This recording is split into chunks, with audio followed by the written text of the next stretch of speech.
Halo, nama saya Windy. Umur saya 18 tahun. Saya menempuh pendidikan di Sekolah Tinggi Ilmu Administrasi Satya Negara. Hobi saya menyanyi, membaca, dan olahraga, terkhusus lagi buat cabang bola basket. Pada video kali ini, saya mau menjelaskan tentang tugas pokok administrasi perekonomian negara dan upaya pembangunan administrasi perekonomian negara. Happy watching!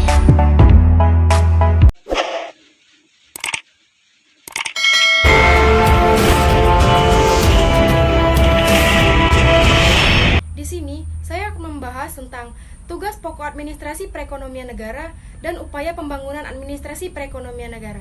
Sebelum kita memasuki materi, kita harus tahu dulu apa arti dari administrasi perekonomian negara tersebut.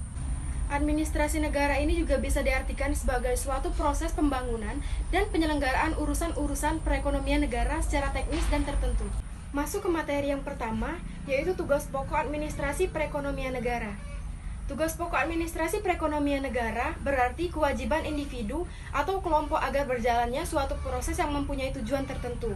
Tujuan dasar pemerintah sendiri memajukan perekonomian negara dengan menjalankan program berikut. Yang pertama itu monetisasi, melalui pendidikan modern yang relevan dengan menciptakan prasarana dan penggunaan sarana-sarana modern. Yang kedua itu ada monetisasi. Monetisasi dilakukan dalam rangka memodernkan masyarakat Indonesia, dalam artian setiap masyarakat modern merupakan masyarakat moneter. Yang ketiga ada industrialisasi, yaitu menanamkan jiwa produksi di segala bidang untuk pasaran terbuka dengan mengejar mutu yang setinggi-tingginya dan harga pokok yang serendah-rendahnya.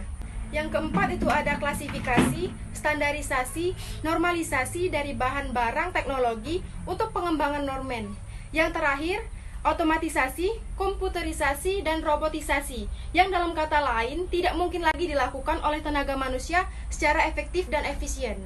Jadi, dapat disimpulkan, tugas dari administrasi perekonomian negara ini adalah memajukan dan mengembangkan perekonomian suatu negara, menciptakan sarana dan prasarana yang modern, mengupgrade teknologi informasi dan komunikasi negara melalui komputer untuk menjaga sarana dan prasarana itu sendiri. Masuk ke materi yang kedua, itu ada upaya pembangunan administrasi perekonomian negara. Pembangunan administrasi perekonomian negara yang efektif dan efisien memerlukan beberapa syarat. Yang pertama itu ada struktur perundang-undangan yang jelas, dengan peraturan perundang-undang yang selalu disesuaikan dengan perkembangan situasi ekonomi luar dan dalam negeri, tanpa mengganggu ketenagaan dan kepastian umum. Yang kedua, itu ada sistem penerbitan atau surat edaran dan pengumuman-pengumuman yang terkoordinasi serapi-rapinya. Yang ketiga, itu ada sistem informasi yang terpadu, sehingga setiap instruksi memperoleh informasi yang diperlukan dengan cepat dan tepat. Yang keempat, itu sistem pendidikan dan latihan bersama antar pejabat-pejabat yang relevan ketika ada peraturan, instruksi, polisi, dan perkembangan situasi yang baru.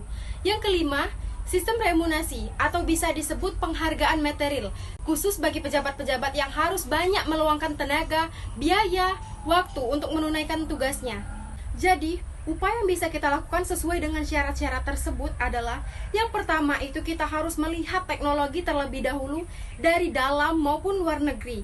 Yang kedua, itu lebih teliti lagi dalam melaksanakan tugas agar tidak terjadi kekeliruan dan kesimpang-siuran itu sendiri.